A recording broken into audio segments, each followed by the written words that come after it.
swap. Hosanna's ordinarily been hanging out a lot there. Wonderful. Not too many updates from us. Just cruising around, hoping for the Shidulu female. She's a very pretty female leopard.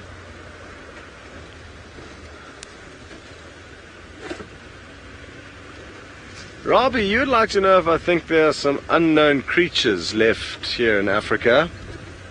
Yeah, I guess insects, amphibians, some fish maybe. I don't think there's any mammals that are going to surprise us. But who knows, maybe there's some small mammals deep and dark in some dark jungle on the continent. Maybe one or two birds in those forests. There's some massive rainforests in Central and West Africa where there could be some animals hiding out. So yeah, maybe, you know, maybe a few, but I'm no expert on the matter.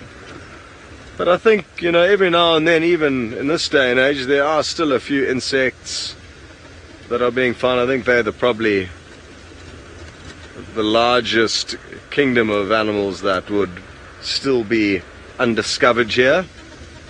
But the rest are probably, a lot of them are spoken for, would be my guess. Some hyena tracks there that got me excited for a second.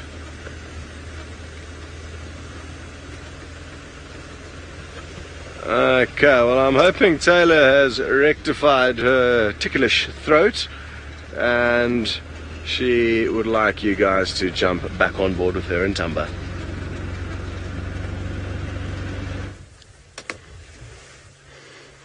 Well, no, yes and no. I haven't quite fixed the tickle in my throat. It doesn't seem to want to go away. Now, we actually repositioned as well. We came around the front of the termite mound and put ourselves in a different spot so we could see more of him. And just to confirm, it definitely is Thamba. It does not look like the young Prince Hosanna. His eyes are too blue to be Hosanna. Hosanna's got the most gorgeous golden eyes. I say this and then I hope. Also, Hosanna's got a nick in his left ear, although Thamba's got a slight one. I feel like it's more exaggerated on Hosanna. A little bit. And he's listening in front, listening behind. The impala has moved off though. What you doing? Scratching? He's doing a bit of a stretch. I don't know what this cat is going to do next. I wonder what he is. It's also hard to see how full he is. We know he's devoured quite a bit of a kudu over the last couple of days, but unfortunately had it stolen by hyena. But at least he got to feed off it for quite some time. And now he's in search of his next meal. Very cool. Well, we're definitely not going to go anywhere. We've got a school drive joining us soon, and I bet they're going to be excited to see a leopard. Steve, however, has found an animal much larger than Thamba. Much larger indeed, Taylor. Well done on finding Thamba. How marvellous is it that he's walked so far? We found a small breeding herd of elephants with what seems to be a very new addition to their herd, just trundling along there. She is gorgeous. Let's go a little bit further forward and see if we can get another look at them. They're quite relaxed. There's some younger ones that are playing a few sort of silly buggers with us, but it's the big females that you need to watch out for. Like this big female on the left there. She's the one who is in charge, the one who's busy smashing that Terminalia silver cluster leaf. See, they're going into the bushes. We might not get them for too long. Let's have a little look if I can sneak up behind them here. They are marvellous animals to spend time with. Hello, youngster. And we just try to get ahead of them here a little bit. They seemingly have come from Buffelshoek Dam. We're up in the northeastern section of our area. There's Yes, always excited to see Ellie's. And it's marvellous. Look at that female. She's actually busy feeding on the terminal nut itself, the silver cluster leaf. I'm sure it's the pods that they're after. Scott was also perplexed as to why they are eating them, but it must be the pods. As I demonstrated on Bushwalk, they are quite sweet, but she's eating the entire branch there. Very interesting. But it seems to be mainly pods in that section that she's got. Let's just move up a little bit further once that elephant moves out of shot, because we've got a little youngster just up here on the left. Bear with us. See if we can. Sorry about the pole, folks. As I mentioned, we do have the roof on this afternoon because there are some looming clouds around, and we don't want to get as wet as we did last week. We've learnt our lesson. We're prepared for all eventualities. Always running after Mum. It's okay, Mum. We're just here to say hello. Yeah, maybe there's a little gap there. Sense it's going to come through that gap right now. There she or he is. Hello, little one. It's a very awkward age for elephants this time of year, because they're... Oh, we're going to go to Taylor quickly. Thamba's moving.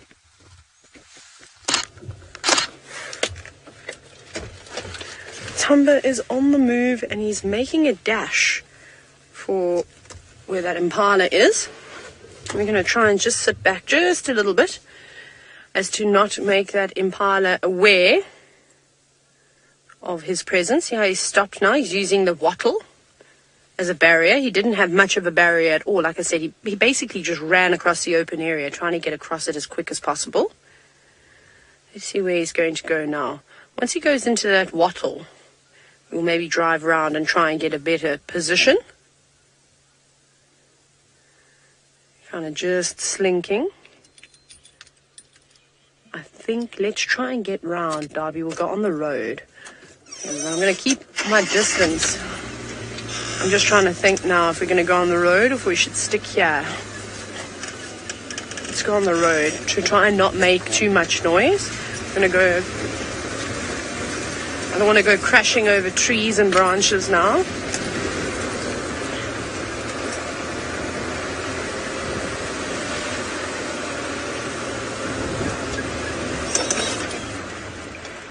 I'm just going to watch him here. Did I park right in the pole? Typical. I tried to do the roll and nope, failed miserably. Sorry, everybody. We're going to sit like this. The reason why I say so is then if he does start stalking even any closer,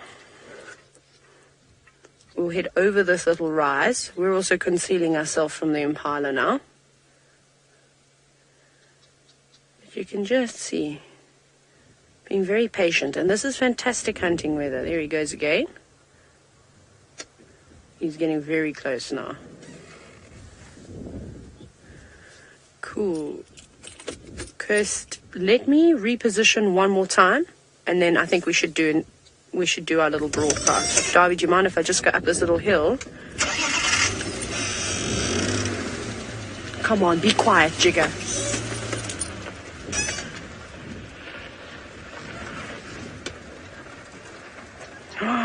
Our impala has got a bit of a limp as well.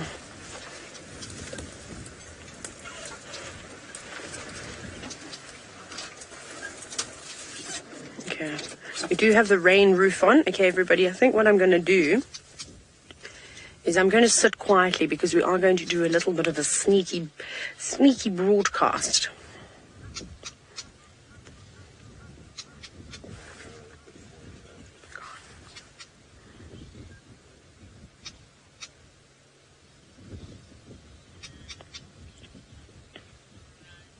Good afternoon and welcome to your private live safari. We are sitting with a young male leopard and its prey just in sight. My name is Taylor McCurdy and on camera with me today is David.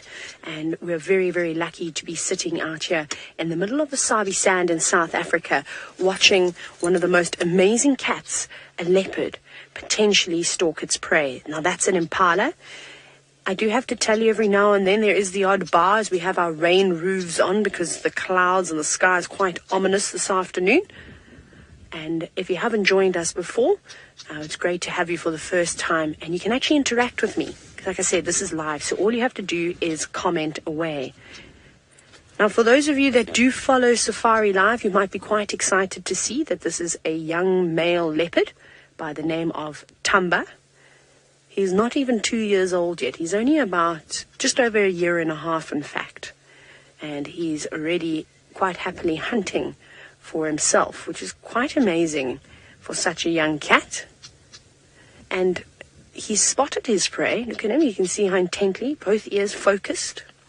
And the impala that he's going after, or seems to be showing some interest in, has got a slight limp. So that is really, really good news for us this afternoon. Because even though we want the impala to get away, to survive, that young male leopard does not have his mother to rely on and to bring him food anymore. So he's got to do this all by himself. Now, Mannix, you're wondering if this is really live? Yes, it is. It is indeed. It's happening right now. I'll even tell you the time. It is 12 minutes past 6 Central African time. Like I said, we're in the Sabi. We're on Chitwa at the moment. And that impala seems to be heading in the direction of Chitwa Dam, perhaps going down for a bit of a sundowner, a drink of water. But will he make it there? Or is this leopard going to get him before he can make it down to have a drink? Now, it's difficult for this young cat. Firstly, he lacks experience. You can see how he's trying to conceal himself in between the trees. He's got a massive open area to cross before he can get to that impala. He's going to have to choose his next move very, very carefully. Walter, you've said that this is so amazing. It is. We're very, very lucky to be witnessing this. Like I said, this is all happening right now. Now, we don't want to be moving the car around too much. We want to try and keep our distance and give this leopard the best possible chance of catching his meal. I don't think that impala will even know that he's in there at the moment. He's tucked away.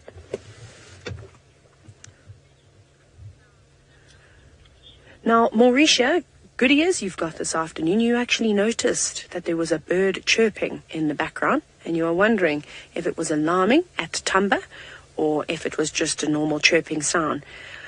It wasn't quite anything too threatening because that impala wasn't responding to that bird. I think that bird saw Thamba, saw the leopard. You can see his spots just there. And knows that there's something going on. Now, all the animals out here speak the same language. Whether it's a bird shouting, leopard, leopard, impala will understand, will become alerted. But it's also quite windy out here. So the sounds are being muffled, which will work to the leopard's advantage this afternoon. However, it's going to work to the disadvantage of the impala unless that wind swirls and blows the scent of the leopard down to the impala. Then it stands a chance. But they've got incredible eyesight, the impala.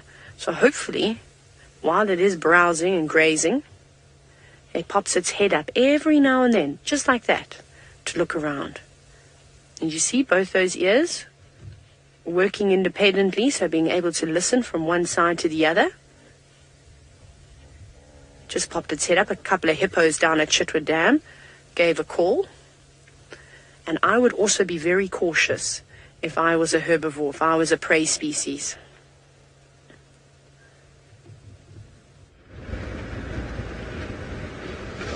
So everyone, if you'd like to continue watching the unscheduled broadcast, I think Facebook is your best bet. And what just happened is we just linked away from Taylor. Well, Kirsty did, so as to not disturb what's going on there. And the reason being is that we're about to welcome on board some school kids.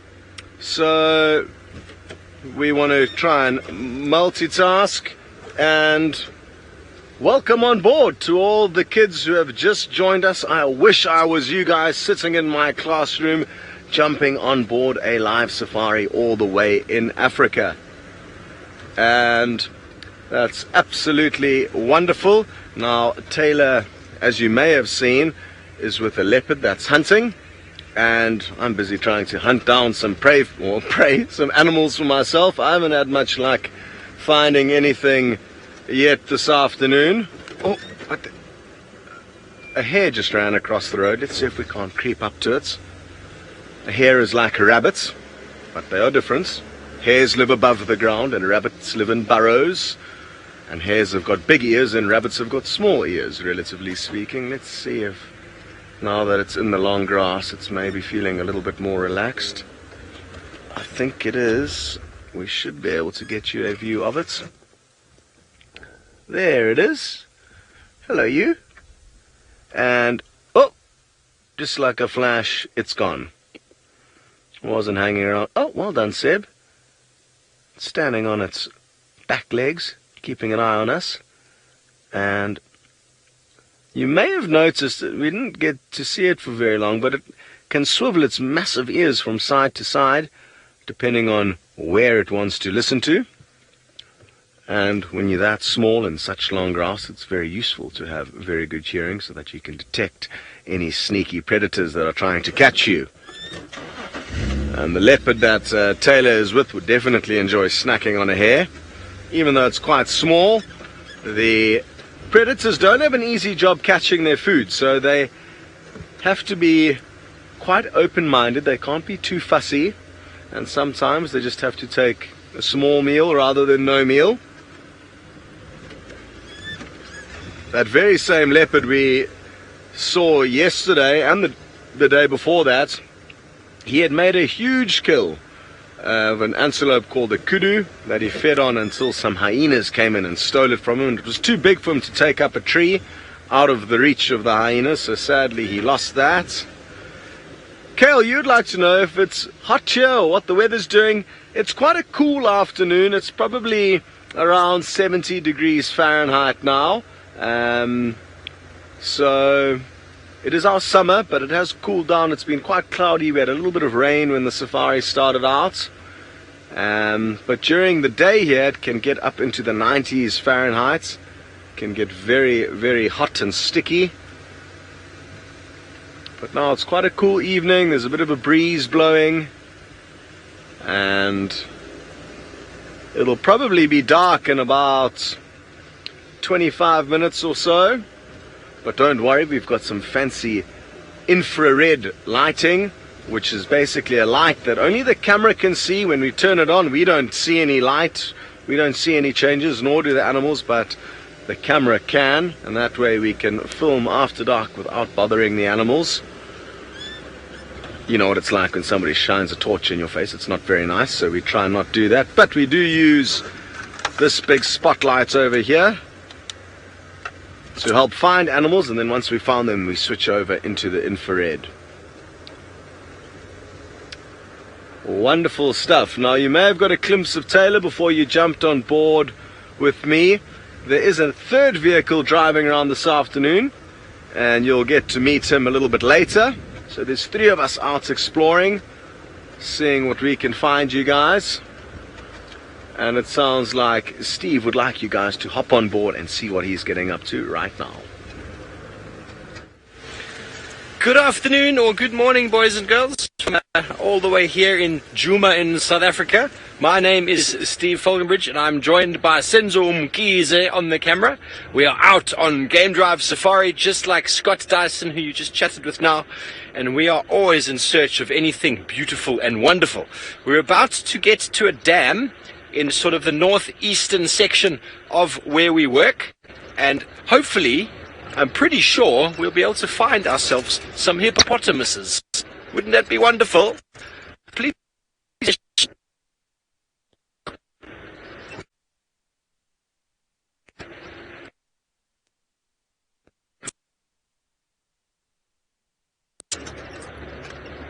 Sorry, we have some bad signal, and we've just bumped into some people on a game drive, and I humbly apologize for bumping into them on their sundowner.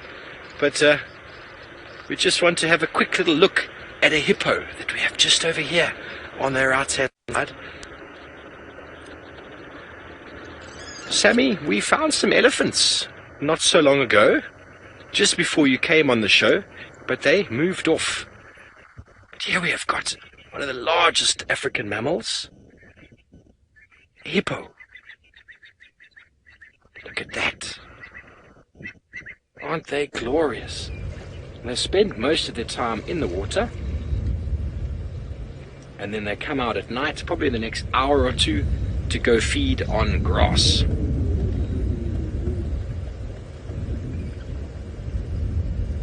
Very large animal, and they do very, very well in the water because it keeps them cool, it regulates their body temperature, and it also protects them a little bit to a degree from the sunshine.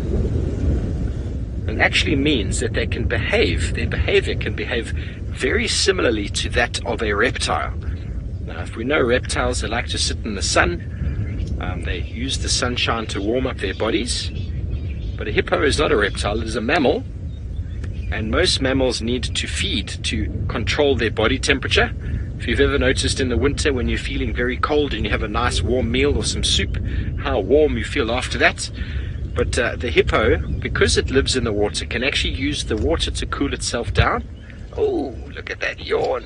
Oh, just missed it. Sorry about the focus there. You okay there, Sens? Yeah. We just had a hippo yawn there for us. It means they're getting sort of to the point of waking up and coming out. So they feed on grass, as I said, and because they live in the water, they don't have to feed on as much grass as an animal of the same size, because they use the water to cool themselves down, and when they get too cold, they can sit in the sun. So very similar to that of a reptile. So that's how they have evolved. But the problem with hippos is that if the dams and the rivers dry up, they really, really, really struggle to look after themselves because they will dehydrate. Lauren, have I ever been hurt? She wants to know. I've never been seriously hurt. Sprained an ankle or two, scratched a knee or two, lots of thorns and spikes in the foot and in the legs, but never seriously hurt, no. Marvelous hippos. We're going to move on because we just bumped into another game driver vehicle that is having a sundowner here. Very popular thing to do on safari is you come out here and then you find a nice place to watch the sun go down and you have a few drinks and cocktails and some snacks, and it is a marvelous sort of part of what we do out here. Christian, have I ever been charged by a hippo? I've nearly been charged by a hippo. The thing is with the hippo is there's no such thing as a mock charge. All it wants to do is get back into the water. So on foot, if you happen to get between a hippo and water, you need to get out of the way. One time I was nearly charged. We were busy watching. We're all here in the up the bank. This hippo started coming down. So we seem to be losing some signal. We're going to go over to Scott. I'm sure he's in a better signal area, and I'm sure he's got wonderful stories to tell you.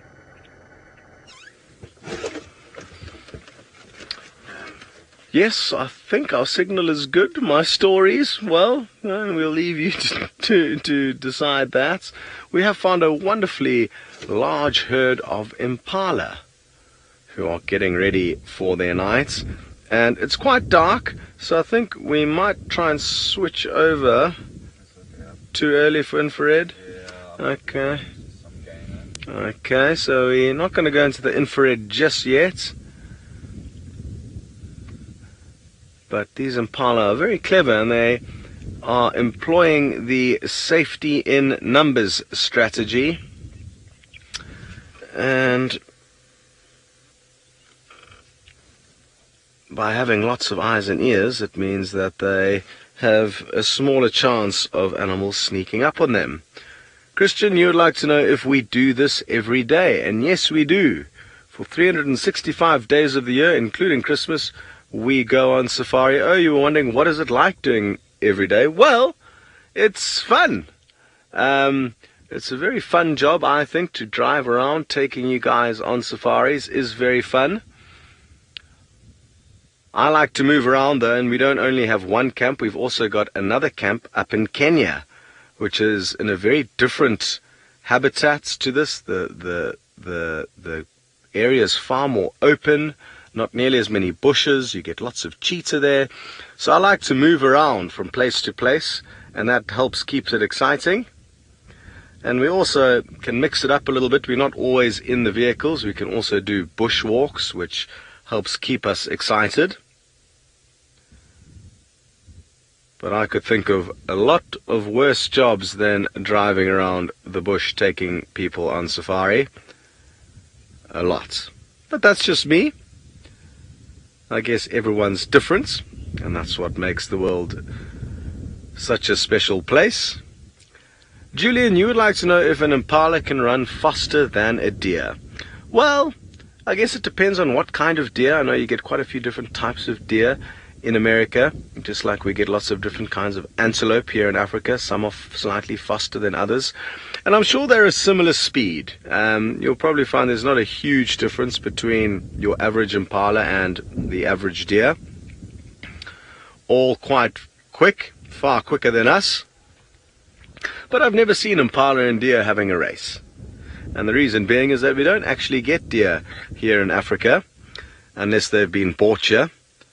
They don't belong here. And the main difference between deer and antelope that live here is that deer's antlers will fall off every year and then regrow bigger, whereas the horns on the impala and the antelope here grow throughout their life. Now you'll notice that just like the deer in America, some of the female antelope don't have horns and the males do.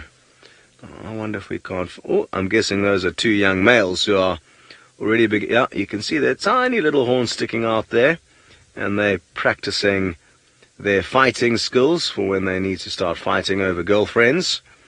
It's a little bit different in the animal kingdom. The boys have to wrestle to show who's the biggest and the strongest to get girls. Not so much with us. Emma, you would like to know, why are they shaking their tails from side to side?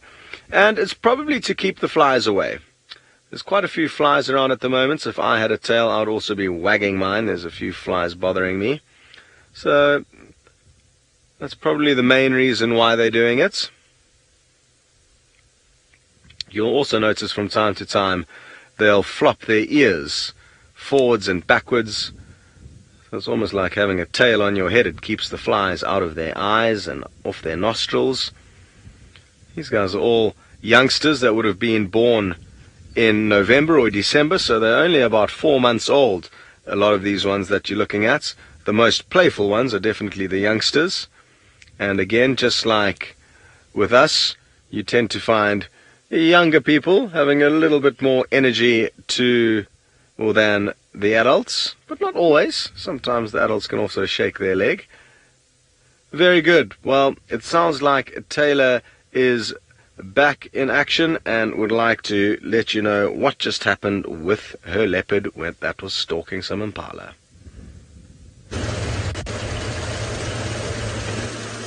Hello everybody, hello, it's so exciting to have you on board the safari this afternoon. I'm really looking forward to all of your questions. My name is Taylor, and behind the camera with me is David. You won't believe what we just saw. We saw a leopard, and he was sneaking around. He's quite a young leopard. He's not very experienced. He's trying to run an antelope called an impala.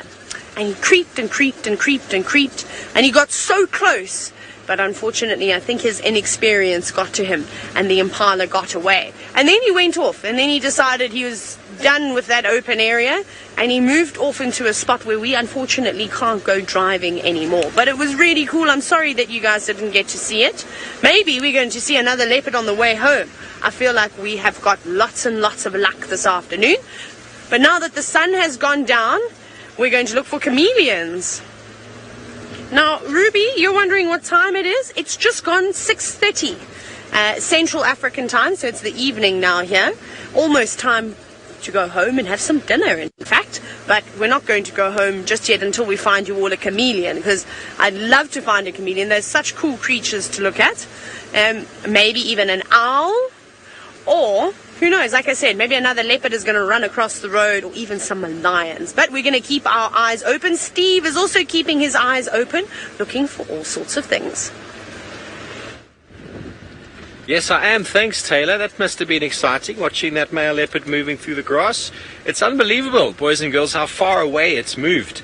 I mean, he was all the way over there, and now he's all the way over there. I mean, that's quite a distance. I'd say that's about 7, 8 miles. I suppose that's not actually that far in understanding of animal movement, but beautiful to see. Beautiful to see. We were very fortunate to spend time with that young male leopard for some time.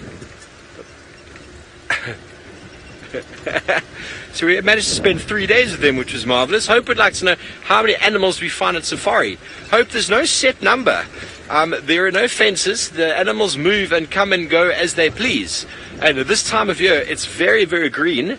I'm busy using my spotlight now at night because we're looking for nocturnal animals. So predators and owls and so leopards, lions, hyenas, chameleons, anything like that that's moving at night, we're looking for with the spotlight. So we could be lucky with anything. It is a bit of a gamble. It's like playing poker. You never know if you're going to win or not. But some of us can be quite good at assuming things. So we're in an area where last a female leopard and her cub were seen. So we're hoping that with the onset of night and with a bit of wind that she might be up and trying to hunt. We don't know. I can only assume that she might come in, and that is where the luck comes in. We can't track them at night. It's very difficult to see the tracks on the road. So that's why we just drive slowly, listen for the shouts and alarm calls of the other animals, and then hopefully we can find a leopard or a lion that way. But like, for example, today has been pretty quiet for us on animals, but some days we have animals all over the place. It really depends where you are and what time of year. So nothing is set in stone. Just come here with enthusiasm, being excited, and you will see lots of animals. So with that in mind, let's go to Scotty and see what update he has for you. Well, we had a bird in the road. It's a nocturnal bird that does its business after dark, and it sadly flew away. It wasn't an owl. Those are other nocturnal birds that like to be active after dark. It was called a nightjar, and hopefully we'll be able to find another one. They like to sit on the roads and look up into the clear skies, and when they see an insect flying above them like a moth, they fly up and catch it and then go back and land down on the road. So that's what I was hoping for, and also, just like Taylor, I'm also searching for a chameleon. It's easier to spot them after dark than it is during the day. Jackson, you would like to know if leopards are nocturnal. No, they're not strictly nocturnal, but I think it is fair to say that they do, for the most part, prefer to move under cover of darkness when a lot of their prey can't see them. But they will move during the day. Even on hot summer's days, you'll find them moving around, but just not big distances as a general rule. But like Steve just said, nothing is set in stone out here, and even though they're kind of general things that we can expect to happen, we very often get surprised by the animals out here. They don't live a life with nearly as much routine as we do, especially the predators. Some of the herbivores have got a bit of a decent routine, but the predators, because it's so difficult for them to find their food, and they don't know when they're going to find their food and how much of it they're going to find at any given time, it can be quite unpredictable when they move and when they don't. If a leopard catches something big to eat, he can feed on it for 3 days without having to go anywhere, and after that he can probably survive for 3 or 4 days without a meal.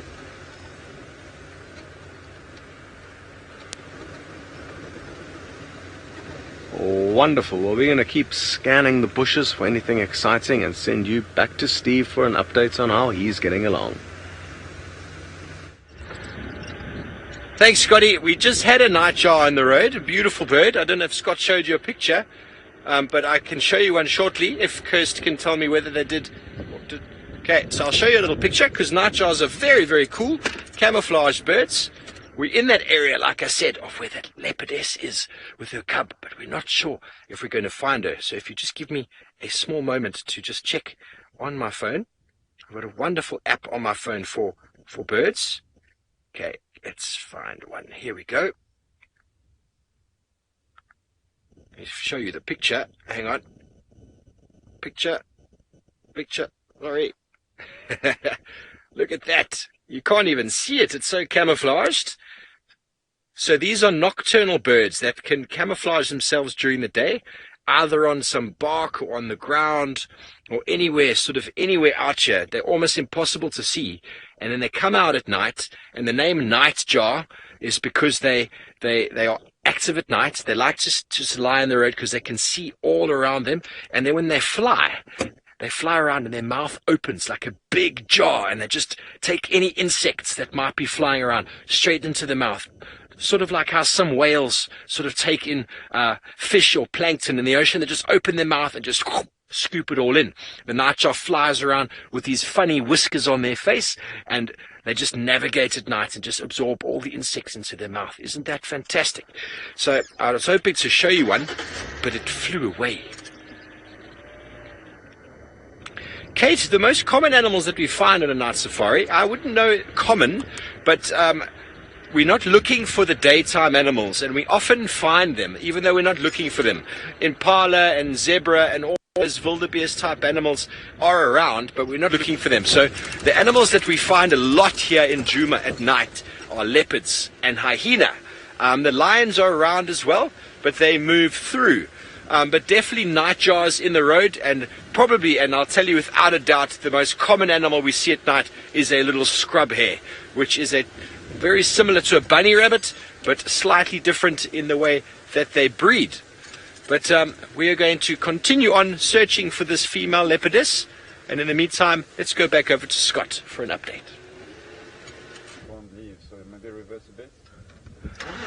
Okay, we found something, a little nocturnal cat-like creature, but it's very difficult to see.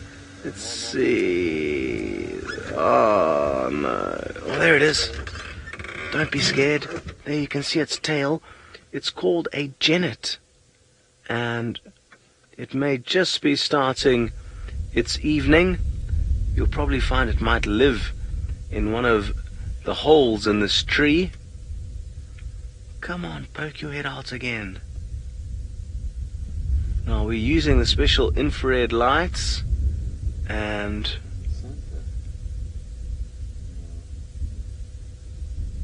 it'll have no idea that we actually can see it. It'll think it's in the cover of darkness now, but it was a little bit scared of us initially. Where have you gone, little Janet? Oh. Well, a little glimpse, and I don't think we are going to be so lucky as to get another glimpse of it, sadly. It seemed a little bit nervous of us. Let's see if we can... We've also got the roof on the car, which isn't helping, but let's see if we can drive around a little bit and get you another view.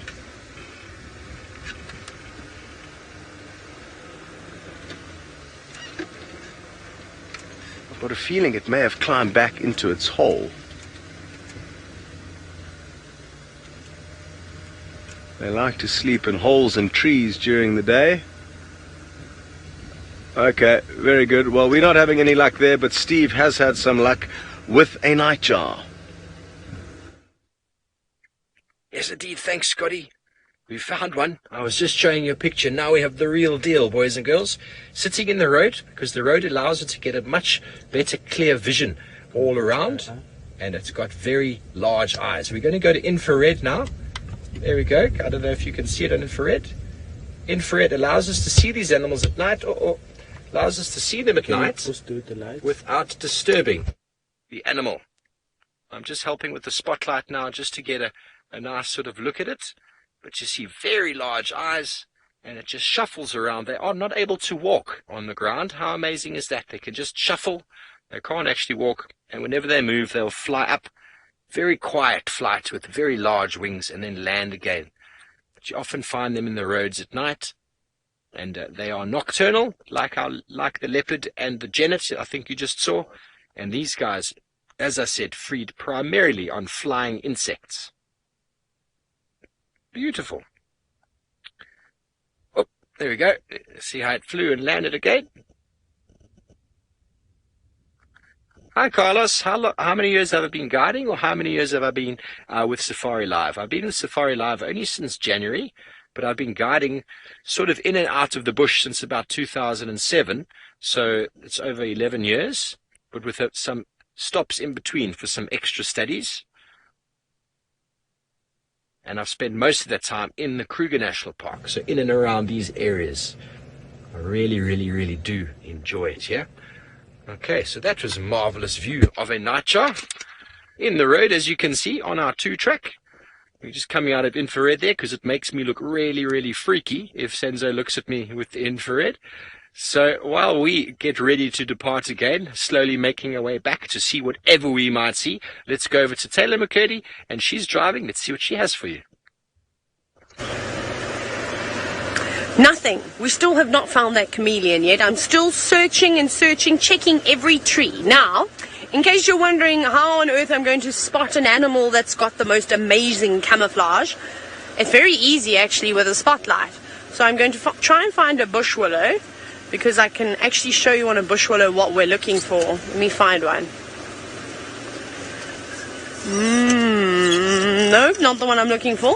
Lane, you're wondering how many colors can a chameleon change to? Darby, I'll park next to you like this. So, just LEDs? I want to do those ones though. So, they can't really change any color. For instance, the flat-neck chameleons that we're looking for typically go colors like greens and browns, and when they're very angry they sometimes go to blacks, but I'll explain that now. So when you're looking for a chameleon, you're obviously using your spotlight like I'm using it now. You can see it. We're in infrared though. We're in black and white. And you can see this tree has got some pods on it. Can you see that? So this is a large fruited bush willow, and they're a lighter color green than the leaf. So when you shine over it, Davy, do you think we can maybe do this in color? We're going to switch to color now because I want to show you exactly what I'm looking for. There we go. Now we're out of the infrared. Is when I shine over a fruit, you can see it shines a different color. You see that? How there's almost like a reflection. It catches your eye. It does take a lot of practice. That's what I'm looking for with the chameleon. It's almost a silvery gray color that I'm looking for. And these fruits or the pods on the bush willow trees often catch me out. They look so similar. So when a chameleon changes color, it's not changing color because it wants to, because it goes, today I feel like wearing a red dress, and then puts a red dress on. It basically, what's happening is that if that animal is very angry, it's going to go a darker color to try and make itself look big and scary. So it'll go blacks and reds, and if it wants to blend into the vegetation so it's calm and relaxed, it'll stay nice and green, or it'll have some browns on it. And then it also change color depending on temperature too. But it seems as though Scott has beaten me to it, and he's found you all a chameleon.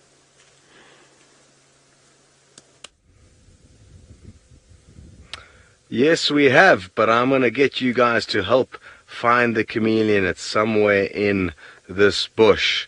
Now, what you need to look for when you're looking for a chameleon is something that stands out, like Taylor said, that's quite pale in coloration. I don't know if you guys have seen anything yet that you think might be one. Can you see that big pale thing in the tree there? That was standing out to me. I don't know if it stood out to you, but as you can see, it's a chameleon. Once Seb zooms in with the camera, shame it's not going to have an easy night's sleep. Sure, getting blown around all over the show. Sure, imagine if you had to sleep like that, hanging on for dear life. Doesn't seem too bothered though, and it's got specially adapted feet with 2 toes that go in each direction. Oof. You might want to go and position yourself more towards the center of the tree where there's bigger branches that aren't getting blown around so much. This is quite a big individual. I'd say it's probably about 4 to 5 inches long, and I haven't seen one this big for quite some time, so very happy that we've got lucky in finding you guys a chameleon. Wonderful. It's quite high up in that tree. It's probably about 3 meters off the ground, and the door into your classroom will be about 2 meters off the ground. So it's about a door and a half off the ground where it's decided to sleep. That gives you a bit of an idea. And Lane, you were just asking how big and long chameleons are. Well, we only get one type of chameleon here in this part of South Africa, and it's called the flap-necked chameleon. And it's got a bit of a flap below its throat that it can blow up when it wants to, with air, making it look big, and it's a bright orange coloration to try and chase off any predators. And sometimes we actually get lucky and find their tiny little babies that can be about as small as your pinky finger. Wonderful stuff. Well, we're going to keep moving and see what else we can find, but very happy that we did manage to find you guys a camouflaged chameleon, although not camouflaged too well after dark. But during the day, it is near impossible to see them. Very good. Well, we're going to continue along, and so are you. You're going to hop back on board with Taylor.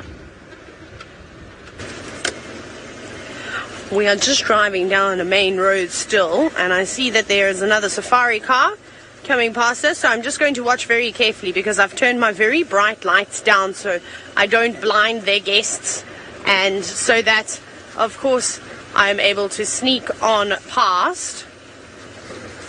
There we go, just waving to all of them. I don't even think they could see me waving. It's just too dark. There we go. Now we can put our lights on. There we go. Just had to concentrate on the road there for a second. Phew. Now, Lizette, you've asked me a very difficult question. You're wondering, how much does a safari in Kenya cost? A lot of money, because you've got to fly all the way from America to Kenya, which is going to be a few $1,000s at least, just alone for the flight. Actually, I don't know. Maybe about, I don't know, maybe $1,500 to $2,000 just for the flight. Then you've got to get accommodation to try and stay there. And when you come to Kenya, it's not just the safaris that are really cool. There's some really nice beaches. So I would do a beach and a safari holiday. You want to come to Kenya for a week, at least a week, if not even a little bit longer. There's so many cool things to do there. So I think for one person, you're going to have to ask Mom and Dad very nicely. Perhaps you'll have to put all your birthday presents together to get one safari in Kenya. You're looking at anywhere between $6,000 to $7,000 US dollars per person, at least, if not even a little bit more. It can be quite expensive. There's lots and lots of people from all over the world want to go to Kenya because there's some really cool things that you can see there, like the migration. So where the wildebeest move from Tanzania back up towards Kenya, and they cross the rivers, and it's so dangerous, and there's millions of them. There's so many of them all moving around. So that's quite cool. So lots of people go for that. And then what else? Well, like I said, you can go to the beach, you can go to mountains, beautiful mountains in Kenya, nice camping places. Yeah, so it's going to cost a lot of money to get there. Right, we haven't found anything just yet, but we're still looking for all sorts of animals that may be crossing the road. Steve has got one that likes to run around. We did have one that likes to run around, and he has run away. We had for you a scrub hare, the African bunny. But sadly, it's camera shy, boys and girls. Camera shy. Well done, Scott. You have won the Chameleon Challenge for this evening. And it's quite a traditional belief locally that chameleons, locals will never touch one. Because if you touch one, they believe that it will die, and it'll basically hundreds of smaller ones will come out of the dead chameleon. But actually, the truth of the matter is that a female chameleon, she goes onto the ground and digs a hole, and it's a very long process for her, where she then lays her baby eggs in there, and then she dies, and the babies come up. So that is actually what happens. It's not because someone touched her, it's because she died in all the process. So let's go to Scott. I think he's managed to find a little scrubby. Yes, thankfully our one didn't run away, and for now it's just nibbling on the grass, what hares like to do. And keep an eye out on its ears. I love watching animals with ears that can move around Imagine if we could move our ears to help improve our hearing. There we can go. You can see kind of one ear is pointing to the left and another one to the right. Every time it picks its head up, it does a quick kind of scan around, just making sure nothing's sneaking up on them, or him or her. It does seem to be alone, so I'm not too sure why I said them. It's just one of them for now.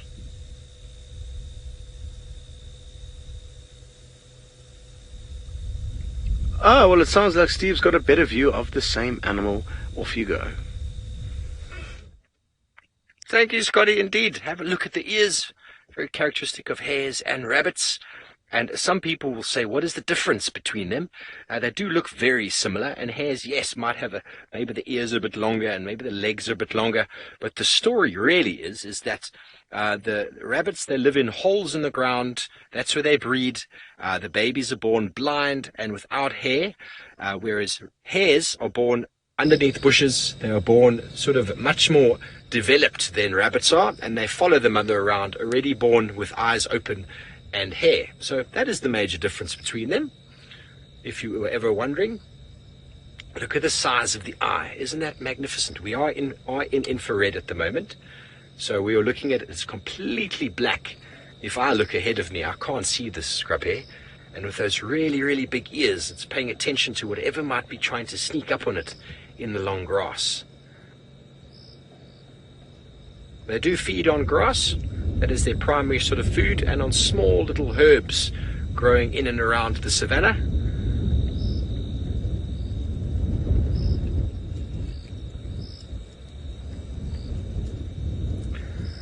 Hello Lane, the night temperature now is 24 degrees Celsius and 75 degrees Fahrenheit. So it's cooled down a bit, but it is a marvelous evening.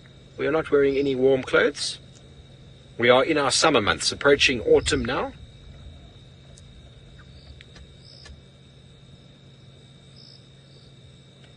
Hello Hope, you want to know if we find more animals at night or during the day, and it really depends. I think we find more during the day, but we find different animals at night. So if we had to count it, we'd probably find more during the day, but we're not looking for those animals at night. If we wanted to find them at night, we could, but we're not looking for them. So the balance is kind of a bit shifted. I would say in the daytime we find more, but we have excellent views of nocturnal animals at night. And they're obviously moving around, and we only have the spotlight to find them with. Where in the daytime, sometimes it's easier to see a little bit further animals moving, especially elephants and things like that. They're very hard to find at night, but a bit easier during the daytime.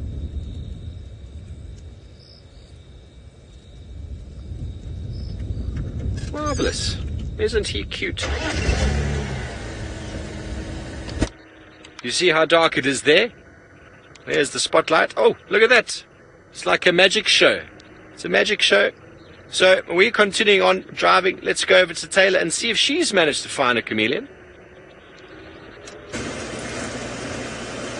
No, we're not having any luck tonight. I feel like Scott wins for finding that chameleon. That was very good spotting, Scotty. We're still looking though. We haven't given up hope. I'm actually even looking for an owl now. Imagine seeing a really cool owl on the floor up in the tree. Now, seeing as though we haven't found the animal that we're looking for, but maybe we will now, because Dakota was wondering if chameleons can bite. They can indeed bite. I've never been bitten by a chameleon before. I've had one hiss at me. It was trying to make itself big and scary. I was actually trying to move it off of the road. It was crossing a very busy road, and I didn't want a car to drive over it. So we try not to pick up any of the reptiles or any of the animals, but sometimes we need to. Then you need to be very gentle, and I tried to be as gentle as I could. It was not happy. But can you imagine us as big scary humans coming down to try and rescue them? They don't know what we want to do. They probably think we're going to want to eat them. I don't. In my opinion, I don't think a chameleon would taste very nice, so I'll give it a skip. So I picked it up off of the ground, and it was hissing at me, and I was actually worried it was going to bite me. I don't think it would necessarily make me bleed, because chameleons are eating insects and things, and I don't quite think that all the insects that chameleons are going after, their sort of exoskeletons are as tough as maybe the skin on my hand. Maybe it would make your skin break just a little bit, but you wouldn't need any stitches or anything. Well, definitely not from the chameleons here. from the flapneck chameleons. They're too small. Here's my favorite question from Nathan, and that is, what is the most annoying thing on safari? The flies. I think it has to be all the bugs that often get into your eyes. It's not very nice. Or, can you believe it, sometimes they fly straight into your mouth, and then you have to go with it. You have to chew down, spit the wings out, and then swallow it whole. So that's my least favorite thing about a safari, especially after a bit of rain, or even now at this time of night, when we've got these bright lights. You know that light attracts insects, so they're just coming to us. There's even another light you can't see, it's below us, that's shining on my face. So they're all going, oh, quickly, go after that. And they're all coming here, and it's not nice when they fly into your mouth. It's really quite terrible. And sometimes then they just hit your face. Like if you get a big dung beetle that's going and then hits you in the face, it's not very nice either. David, what's your least favorite thing about a safari? The way I drive. Insects flying into your face. So David also says the insects flying into your face are probably the worst things. I thought he was going to say my driving, to be honest. I'm not a very good driver. We'll still have a little look here. Now it's getting quite thick. There's lots of overhanging trees, so it'll be providing a little bit of shelter. You saw that chameleon was Scott that was blowing around in the wind. This might be a better area for a chameleon to sit in. So we're going to try our absolute best. Lauren, you wondering if I ever get lost on safari? I used to get lost all the time. It becomes quite difficult. It was quite difficult when you first start out as a safari guide. And as you go along, I don't know, I suppose you just learn to navigate using the sun, using landmarks like big trees or big termite mounds, all sorts of things. So you kind of get used to it. And if you've got the stars, you can navigate by using the stars too. So as a safari guide, we're actually taught all these different things. But if you're in a new area, it can be quite tricky. But I haven't been lost for quite some time. Maybe one day. Maybe I'm going to get lost tonight. Which way is home, David? That way. Nah, home is over there. I'm just joking. Now I know where home is. But I've had to be rescued before. Only once. That was quite funny, in fact. Is it a snake? It is. There's a snake, David. Can you see it? Oh, it's a boom. It looks like a BoomSlang. You okay without it? Look how cool this is. So it's a snake in the tree. David, I'm going to just quickly put the light on. I just want to see if it is a BoomSlang. It looks very green in color. It does, and it's in the tree. Now, a BoomSlang translates to tree snake. And it looks quite big. In fact, perhaps it's maybe looking for a bird. And that's up in that tree just sitting down. I'm surprised to see some snakes moving around. Should we see if we can find its head, David? Let's go. Let's do some investigating quickly. I know we don't have much time. There's a very venomous snake too. You don't want to touch this one. And luckily for all of you, where is its head? Can you see it? Kirsten, you said you could see its head. I can just see its body. I wonder if it's all tangled up in this tree. Come on, little snakey. Well, it's not a little snakey. It's quite a big snakey, in fact.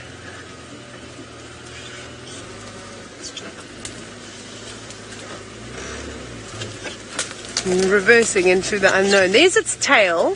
So it goes all the way down. Choo-choo-choo-choo. Right, that's what happens when you stall a car, because you hit the branch. It's in here. It's not really moving at the moment. It's wrapped itself around the tree. I don't know if we're going to get a view of its head, I'm afraid. You can see if I can angle this LED up this light. No, sorry, David. I'm going to do that for you, though. A little bit of extra light. So, not dangerous to us while it's up in that tree. But if I were to go and try and grab it, I'd be in a lot of trouble. So, I'm not going to go and touch the snake because it is venomous. So, we say that the snake is venomous because it has to bite you to inject its venom into your blood.